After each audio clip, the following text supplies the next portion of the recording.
কেমন আছেন? আশা করছি সবাই খুব ভালো আছেন। আপনারা যারা বাজি লাইভে অ্যাকাউন্ট খুলতে চাচ্ছেন তাদের জন্য আজকের ভিডিওটি দেখলে খুব সহজেই বাজি লাইভে অ্যাকাউন্ট খুলতে পারবেন। তাহলে চলুন আজকের ভিডিওটি শুরু করি। বাজি লাইভে অ্যাকাউন্ট খোলার জন্য ভিডিওর ডেসক্রিপশন বক্সে দেওয়া লিঙ্কে ক্লিক করবেন। তারপর এরকম একটি সাইডে নিয়ে আসবে। এখানে দেখতে পাচ্ছেন সাইন আপ, নতুন অ্যাকাউন্ট খোলার জন্য সাইন আপের উপরে ক্লিক করে দিবেন। তারপর আপনার সামনে এরকম একটি ফর্ম শো করবে। এখানে সবার উপরে ইউজার নেম, এখানে আপনাকে যে নামে সবাই ডাকে সেই নামটা এখানে দিয়ে দেবেন। নাম দেওয়ার পরে লাস্টে কিছু সংখ্যা অ্যাড করে দিবেন। তারপর এখানে দেখতে পাচ্ছেন পাসওয়ার্ড, এখানে একটা স্ট্রং পাসওয়ার্ড দিবেন। পাসওয়ার্ড দেওয়ার সময় কিছু ইংলিশের বড় হাতের অক্ষর দিবেন, কিছু ছোট হাতের অক্ষর দিবেন, কিছু সংখ্যা অ্যাড করে দিবেন। তারপর এখানে যে পাসওয়ার্ডটা দিয়েছেন সেম পাসওয়ার্ডটা এখানে দিয়ে দিবেন। তারপর কারেন্সিতে ভিডিওটাই থাকবে। তারপর একটু উপরে তুলবেন, এখানে দেখতে পাচ্ছেন ফুল নেম, এখানে ক্লিক করবেন। এখানে এনআইডি কার্ডটা দেখে এনআইডি কার্ডের ফুল নেমটা দিয়ে দিবেন। তারপরে এর নিচে দেখতে পাচ্ছেন ফোন নাম্বার, এখানে আপনার হাতে থাকা যে নাম্বারের মধ্যে বিকাশ, নগদ অথবা রকেট রয়েছে সেই নাম্বারটা এখানে দিয়ে দিবেন। নাম্বার দেওয়ার সময় জিরো দিবেন না, জিরো বাদে বাকি 10টা অক্ষর দিয়ে দিবেন। তারপরে এখানে ইমেলে ক্লিক করে আপনার ইমেল অ্যাড্রেসটা বসিয়ে দিবেন। তারপরে এখানে কিছু সংখ্যা দেওয়া থাকবে, সেই সংখ্যাগুলো এখানে দেখে দিয়ে দিবেন। তারপরে একটা জিনিস কিন্তু আপনাদেরকে খেয়াল রাখতে হবে, উপরে যে ইউজার আইডি যেটা দিয়েছেন সেই ইউজার আইডি এবং পাসওয়ার্ডটা আপনারাই অবশ্যই কোথাও খাতার মধ্যে লিখে রাখবেন, যেন পরবর্তী আপনার অ্যাকাউন্টটা খুব সহজে লগ ইন করতে পারেন। সব কিছু যদি ঠিকঠাক থাকে কনফার্মে ক্লিক করে দিবেন। এখানে বলতেছে আমাদের ফোন নাম্বারটা অলরেডি ইউজ হয়ে গেছে। এখানে আরেকটা ফোন নাম্বার দিতে হবে, যে ফোন নাম্বার মধ্যে বিকাশ, নগদ অথবা রকেট রয়েছে। আমি ফোন নাম্বারটা চেঞ্জ করে দিচ্ছি।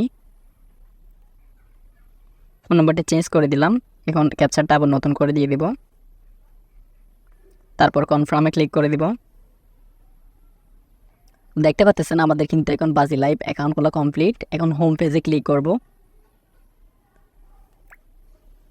তারপর আপনার সামনে এরকম লেখা আসলে লেখাটা কেটে দিবেন। তারপর আপনার অ্যাকাউন্টটা ফুল ভেরিফাই করার জন্য মাই অ্যাকাউন্টে ক্লিক করবেন। তারপরে এখানে পার্সোনাল ডাটা এটার উপরে ক্লিক করবেন।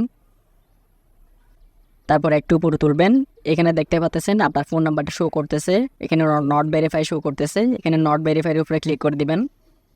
তারপরে এখানে ভেরিফাইয়ের উপরে ক্লিক করে দিবেন। ভেরিফাইয়ের উপরে ক্লিক করে দিলে আপনার ফোন নাম্বারের মধ্যে কিছুক্ষণের মধ্যে একটি কোড যাবে, কোডটা এখানে দিয়ে দিবেন। দেখা যাক কোডটা কতক্ষণ আসে। দেখতে পাচ্ছেন কোড চলে আসছে, কোডটা আমি এখানে দিয়ে দিব। তারপর সাবমিটে ক্লিক করে দিবেন। তারপর একটু রিফ্রেশ দিবেন।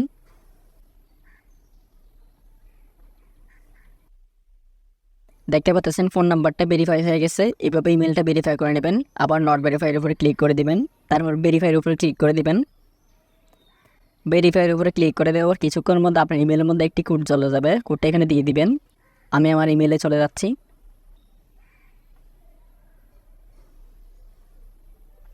দেখতে পাচ্ছেন বাজি লাইভ থেকে একটি ইমেল আসছে, এখানে ক্লিক করব। এখান থেকে কোডটা আমি দিয়ে দিব 6766।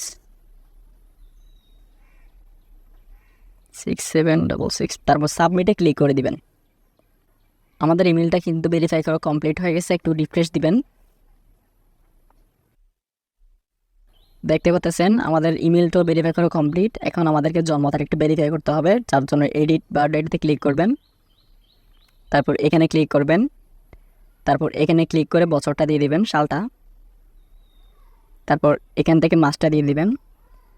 তারপর এখান থেকে তারিখের উপরে ক্লিক করে দিবেন। তারপর এখানে সেভে ক্লিক করে দিবেন। সেভ সাকসেস হয়ে গেছে। তো এখন কিন্তু আমাদের অ্যাকাউন্টটা ফুল ভেরিফাই করা কমপ্লিট। এখন আমরা আমাদের অ্যাকাউন্টে ডিপোজিট করতে পারবো, কোনো অ্যাকাউন্টে কোনো প্রকার কোনো সমস্যা হবে না। তো বন্ধুরা, আজকের ভিডিওটা হচ্ছে এই পর্যন্ত। সবাই ভালো থাকবেন, নিজের প্রতি খেয়াল রাখবেন। আল্লাহ হাফেজ।